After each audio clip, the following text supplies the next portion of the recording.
Praise the Lord. സാധ്യതകൾ കണ്ണിന് മുൻപിലില്ലെങ്കിലും പ്രവർത്തിക്കുന്ന ഒരു ദൈവമുണ്ട്. നമുക്കറിയാം, ഉൽപ്പത്തി പുസ്തകം 18-ാം അധ്യായത്തിൽ അബ്രഹാമിൻ്റെ കൂടാരത്തിൽ 3 പുരുഷന്മാർ വരുന്നതും അവർ സൽക്കരിക്കുന്നതും മടങ്ങിപ്പോകുന്നതിന് മുമ്പ് സാറയോട് പറയുന്നതും അടുത്ത ആണ്ടിൽ ഒരു മകനെ പ്രസവിക്കും എന്ന് പറഞ്ഞ കാര്യമൊക്കെയും നമുക്കറിയാം. സാഹചര്യം അവരുടെ മുമ്പിൽ പ്രതികൂലമായിരുന്നു. സാറ ഉള്ളുകൊണ്ട് ചിരിച്ചു, അത് തള്ളിക്കളഞ്ഞു. ഒരിക്കലും നടക്കത്തില്ലെന്ന് അവർ കരുതി. എന്നാൽ ഉൽപ്പത്തി പുസ്തകം 21-ാം അധ്യായത്തിൻ്റെ ആരംഭത്തിൽ വായിക്കുന്നു, അനന്തരം യഹോവ താൻ അരുളി ചെയ്തതുപോലെ സാറയെ സന്ദർശിച്ചു.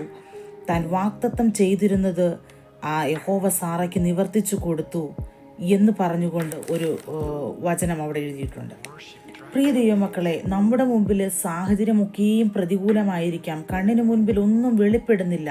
സാധ്യതകളൊക്കെ കണ്ണിന് മുമ്പിൽ അസ്തമിച്ചേക്കാം. എന്നാലും നമുക്ക് വേണ്ടി സാഹചര്യങ്ങളെ തിരിക്കുവാൻ നമ്മുടെ ദൈവത്തിന് കഴിയും. നിങ്ങൾക്കറിയാമല്ലോ ചരിത്രമൊക്കെ. ദാവീദ് ഒരു പ്രാർത്ഥനാ വീരനായിരുന്നു. ദാവീദിനെ എല്ലാവരും ഒഴിവാക്കി, അവഗണിച്ചു. കാട്ടിലേക്ക് ആടുകളെ മേയ്ക്കാൻ പറഞ്ഞയച്ചു. ഒന്നിനും കൊള്ളാത്ത ഒരു മനുഷ്യനെ ഒറ്റ നിമിഷം കൊണ്ട് അഭിഷേക തൈലമൊഴിച്ച് രാജാവായി അഭിഷേകം ചെയ്യാൻ എൻ്റെ ദൈവത്തിന് കഴിഞ്ഞെങ്കിൽ, നിങ്ങളുടെ വിഷയത്തിനകത്ത് നിങ്ങൾ നാളുകളായി സ്വപ്നം കാണുന്ന വിഷയത്തെ, നിങ്ങളുടെ ലൈഫിനെ തിരിക്കാൻ എൻ്റെ ദൈവത്തിന് കഴിയും. 2025 ഈ ഫെബ്രുവരി മാസം ഞാൻ നിങ്ങളോട് വിളിച്ചു പറയുക, സാധ്യതകളൊന്നും വെളിപ്പെട്ടില്ലെങ്കിലും സാഹചര്യത്തെ തിരിക്കാൻ എൻ്റെ ദൈവത്തിന് കഴിയും. വിശ്വസിക്കുക മാത്രം ചെയ്യുക.